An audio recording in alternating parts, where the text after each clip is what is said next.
Assalamualaikum warahmatullahi wabarakatuh. Bertemu lagi dengan saya Ibu Dunpa dalam pembelajaran matematika wajib kelas 12. Kali ini kita akan membahas materi atau bab tentang bangun ruang.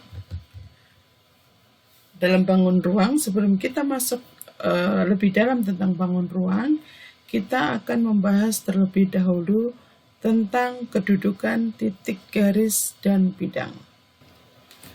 Unsur-unsur pada bangun ruang yang kita kenal ada titik, garis, dan bidang. Nah, bagaimana kedudukan antara titik, garis, dan bidang?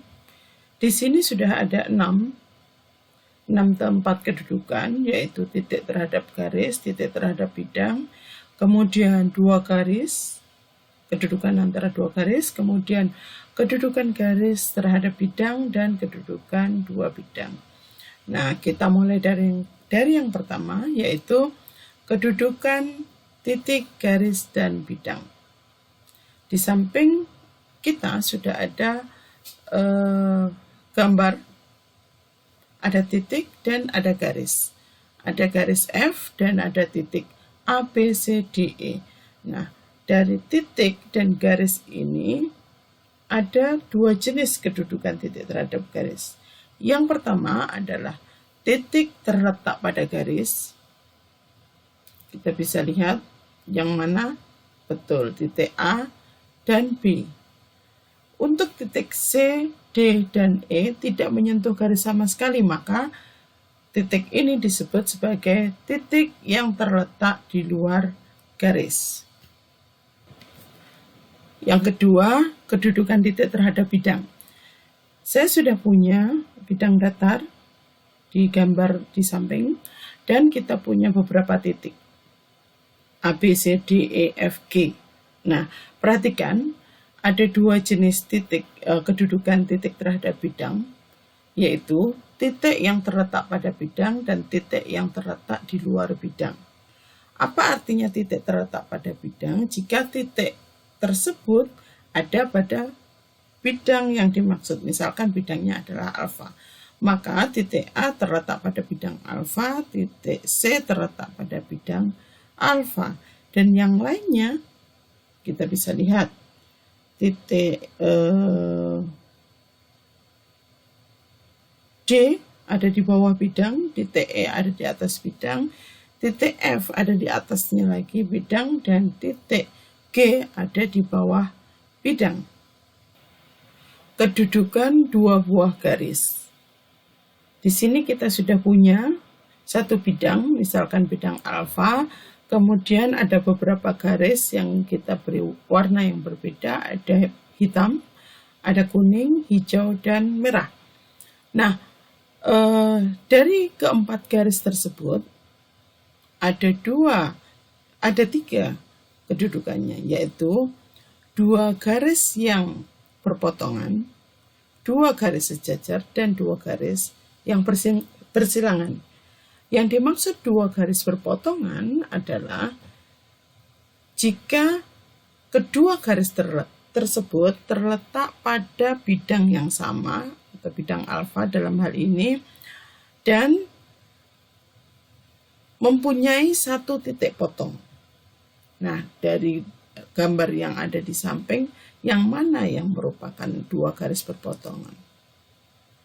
Betul, garis hitam dengan hijau itu berpotongan, hitam dengan kuning juga berpotongan. Kemudian yang kedua adalah 2 garis sejajar. 2 garis dikatakan sejajar jika terletak pada bidang yang sama dan tidak mempunyai titik perpotongan. Kita bisa lihat dengan jelas yang merupakan 2 garis sejajar adalah garis hijau dan kuning. Dan yang ketiga, untuk kedudukan 2 buah garis adalah 2 garis yang bersilangan. 2 garis yang bersilangan artinya 2 garis tersebut terletak pada bidang yang berbeda dan tidak mempunyai titik persekutuan. Nah, dari keempat garis itu yang tidak terletak pada bidang yang sama adalah garis yang merah. maka tentu saja yang bersilangan pasti dengan garis yang merah. Artinya, dari gambar itu yang merupakan dua garis bersilangan adalah merah dengan kuning, itu bersilangan, kemudian hitam dengan merah, dan hijau dengan merah. Kedudukan garis terhadap bidang. Garis terletak pada bidang jika setiap titik yang ada pada garis itu ada di dalam bidang atau di atas bidang atau pada bidang. Artinya dari gambar itu kita bisa lihat garis yang terletak pada bidang adalah garis yang berwarna ungu dan garis yang berwarna biru. Sedangkan garis yang sejajar dengan bidang adalah garis yang tidak berada pada bidang alfa. Kita membahasnya bidang alfa, bidang yang ada di gambar ya, dan kita sebut sebagai bidang alfa. Garis yang tidak terletak pada bidang itu, tetapi dia sejajar dengan bidang itu. Atau di sini supaya mudah saya pakai alfa. Garis kuning kita bisa lihat bahwa garis kuning tidak terletak pada bidang, tetapi dia sejajar dengan bidang. Maka garis kuning disebut sebagai garis yang sejajar dengan bidang. Dan kedudukan garis terhadap bidang yang ketiga adalah garis memotong atau menembus bidang.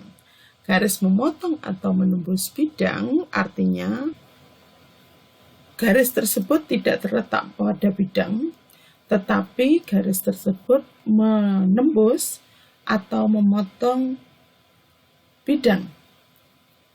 Atau lebih jelasnya kita lihat bahwa pada garis tersebut ada satu titik yang ada pada garis tersebut yang juga terletak pada bidang. Sehingga kita bisa lihat yang garis yang memotong atau menembus bidang adalah garis yang berwarna merah. Yang terakhir adalah kedudukan dua buah bidang.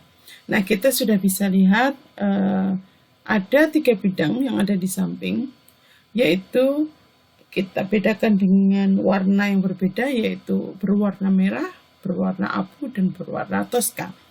Dari ketiga bidang tersebut, kita bisa kelompokkan 2 bidang saling sejajar dan 2 bidang saling berpotongan. Dan dia katakan 2 bidang tersebut dikatakan berpotongan jika ada garis persekutuan dari 2 buah bidang tersebut.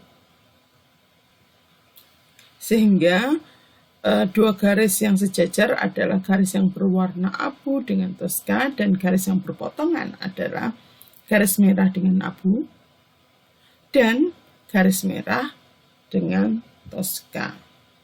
Nah, itu tadi pembahasan tentang kedudukan titik, garis, dan bidang. Terima kasih sudah menonton, dan kita akan ketemu lagi di video yang akan datang insya Allah masih dalam bangun ruang 3 dimensi yang membahas tentang beberapa jenis garis dalam bangun ruang. Terima kasih. Wassalamualaikum warahmatullahi wabarakatuh.